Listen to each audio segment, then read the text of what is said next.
شروع اللہ کے نام سے جو بڑا مہربان نہایت رحم والا ہے۔ اگر سب کچھ پہلے سے ہی لکھا لکھایا ہے تو ہم اپنے اعمال کے ذمہ دار کس طرح ہوئے؟ پھر اعمال کی جزا و سزا کیسی؟ بھئی سچی بات یہ ہے کہ اس سوال نے ایک عرصے تک مجھے بھی ستائے رکھا، اور میں سوچتا رہا کہ اگر واقعی اللہ تعالیٰ نے پہلے سے ہی سب کچھ لکھ دیا ہے کہ میں اتنے بج کر اتنے منٹ میں بیٹھ کے یہاں پہ ایک لیکچر دوں گا، یہ تقریر کروں گا، یہ پہلے سے ایک میرا شیڈول مرتب ہے اللہ کے ہاں، لکھا لکھایا پروگرام چھپا چھپایا موجود ہے، میرے کیا قصور؟ تو لکھنے والے کا قصور ہے۔ تقدیر کیا ہے؟ عربی میں اس کے لیے ایک لفظ لکھا جاتا ہے دینی کتابوں میں، علم اللہ السابق، اللہ کا علم جو پہلے سے اسے حاصل ہے۔ اب بھائی کام تو میں اپنی مرضی سے کر رہا ہوں، اپنی آزادی سے، اپنے ارادے سے کر رہا ہوں، لیکن اتنی سی بات تو مانو کہ اللہ تعالیٰ علام الغیوب ہے، علیم بذات الصدور ہے۔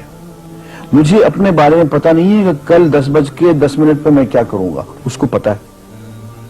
مجھے اپنے بارے میں پتہ نہیں ہے کہ میں 10 سال کے بعد کہاں ہوں گا، کیا کر رہا ہوں گا، فلاں بج کے فلاں منٹ، اس کو پتہ ہے۔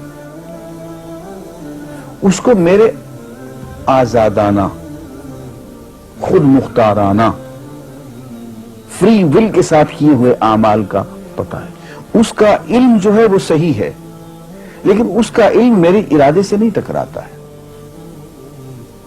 یہ بات میں ایک مثال سے سمجھاؤں گا۔ میرے ساتھ ایک واقعہ پیش ہو گیا، اس دن مجھے تقدیر سمجھ میں آ گئی کہ ہوتی کیا ہے۔ 1971 کی بات ہے کہ یہاں اکاؤنٹنٹ جنرل آفس میں میں ڈپٹی اکاؤنٹنٹ جنرل تھا۔ اس زمانے میں ایک مشہور نجومی تھا شیخ صادق، انہوں نے دروازہ کھولا، میرے کمرے میں آ گیا، کہاں صاحب ہم آپ کی خدمت کرنا چاہتے ہیں، ہم آپ کو مستقبل کے بارے میں کچھ بتانا چاہتے ہیں۔ میں نے کہا میرے پاس فضول باتوں کے لیے وقت نہیں ہے، میں علم نجوم وغیرہ کو اس قسم کے یہ فضول باتوں کو میں نہیں مانتا۔ اس نے کہا سر مجھے صرف 1 منٹ تو آپ دے دیں۔ میں نے کہا ہاں 1 منٹ دیتا ہوں۔ اس نے ایک بہت بڑا کاغذ میرے سامنے لکھا جس پہ 40 خانے بنے ہوئے تھے، 40 چیزوں کے نام لکھے ہوئے تھے۔ انہیں کہا صاحب آپ ان میں سے کسی ایک چیز پہ انگلی رکھ دیں یا اس کا نام آپ اس کاغذ پہ لکھ دیں۔ اور مجھے یہ کہتے کہتے اس نے ایک پیس آف پیپر میری میز سے اٹھایا اور اس پہ کچھ لکھا اور اس کو یوں الٹا کے رکھ دیا۔ میں نے کہا تم نے یہ کیا کیا؟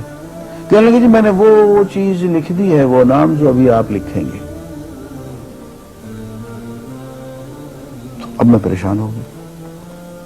تماشا کی بات ہے نا کہ جو چیز میں سوچ سوچ کے اپنے ارادے سے، اپنی مرضی سے ابھی لکھوں گا، اس نے پہلے جو لکھے وہاں رکھ چھوڑ دیے میرے سامنے۔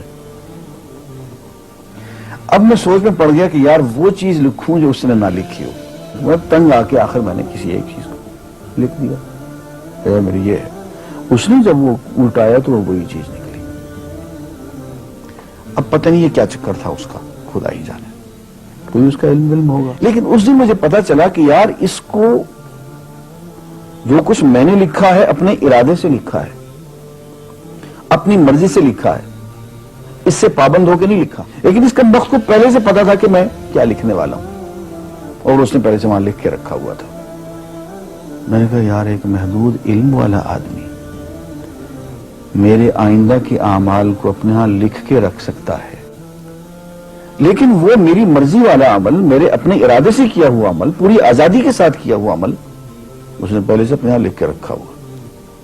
یار اگر یہ انسان کر سکتا ہے تو رحمان کیوں نہیں کر سکتا؟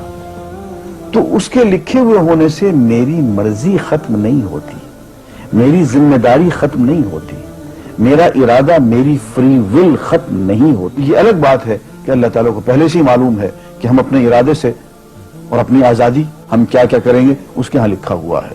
وَعِندَهُ عِلْمُ الْكِتَابِ، اس کے ہاں وہ سب کچھ لکھا ہوا ہے، لیکن ہم جو کرتے ہیں اپنے ارادے سے کرتے ہیں اور اس کے ذمہ دار ہیں۔ وآخر دعوانا الحمدللہ رب العالمین۔ میرا دل بدل دے، میرا دل بدل دے، میرا دل بدل دے، میرا دل